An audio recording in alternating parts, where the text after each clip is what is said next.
మనస్సులోని కోరిక, ఆలోచన రసాయనిక రూపాంతరం చెంది శరీరంలోని ప్రతి అణువుకు చేరవేయబడతాయని శాస్త్రజ్ఞులు కనుక్కున్నారు.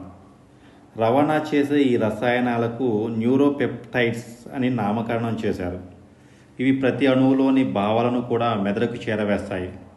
మనస్సులో ఉదయించిన కోపం శారీరక కవలికలలో ప్రతిబింబించడం, మనసులో ఉన్న చికాకు స్నానం చేయడంతో మటుమాయం కావడం ఈ న్యూరోపెప్టైడ్స్ రవాణా చర్యలకు ఉదాహరణగా పేర్కోవచ్చు. ఒక పరిశోధనలో ఒక వ్యక్తి నోటి నుంచి కొన్ని కణాలను వేరు చేస్తారు. నేరస్తుడు నిజం చెప్తున్నాడా, అబద్ధం చెప్తున్నాడా అనే విషయాన్ని శరీరంలో వచ్చే అతి స్వల్ప మార్పుల ద్వారా తెలుసుకోవడానికి లై డిటెక్టర్ని ఉపయోగిస్తారు. ఆ వ్యక్తి శరీరానికి ఒక లై డిటెక్టర్ని, అతని నోటి నుంచి వేరు చేయబడిన కణాలకు మరో లై డిటెక్టర్ని అమర్చి భయంకరమైన హర్రర్ సినిమా చూపిస్తారు. ఆ సినిమా శరీరానికి రవాణా కావడం ద్వారా శరీరంలోని కణాలు కంపించడాన్ని అతని శరీరానికి అమర్చి ఉన్న పరికరం సూచించింది.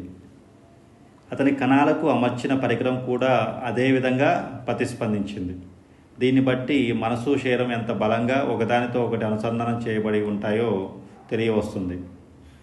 మరో కేసు తీసుకుంటే, ఒక అమ్మాయికి గుండె మార్పిడి చేయవలసిన అవసరం ఏర్పడింది. ఒక యాక్సిడెంట్లో చనిపోయిన యువకుడి శరీరం నుండి గుండెను తీసి ఆ అమ్మాయికి అమరుస్తారు. ఆపరేషన్ అయిన తర్వాత 3వ రోజు ఆ అమ్మాయికి ఒక వింత కోరిక కలుగుతుంది.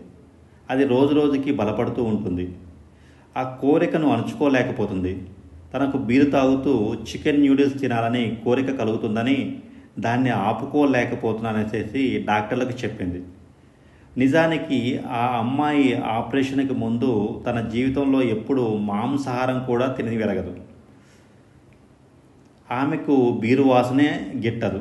ఈ విషయాలు విని డాక్టర్లు ఆశ్చర్యపోయారు. వారు యాక్సిడెంట్లో చనిపోయిన యువకుడు గురించి, అతని ఇష్టాయిష్టాల గురించి ఆరా తీశారు.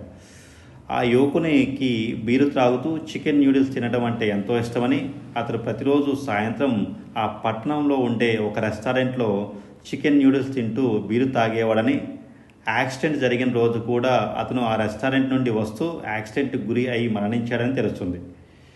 అతనిలో రగిలే కోరిక శరీరమంతా వ్యాపించి అణువణువులో ఉందని, ఆ కోరికే అతని గుండెను ఆక్రమించిందని, ఆ గుండె అమర్చడం వల్ల ఆ కోరిక క్రమక్రమంగా ఆమె యొక్క మనసుకు కూడా వ్యాపించిందని శాస్త్రజ్ఞులు నిర్ధారించారు.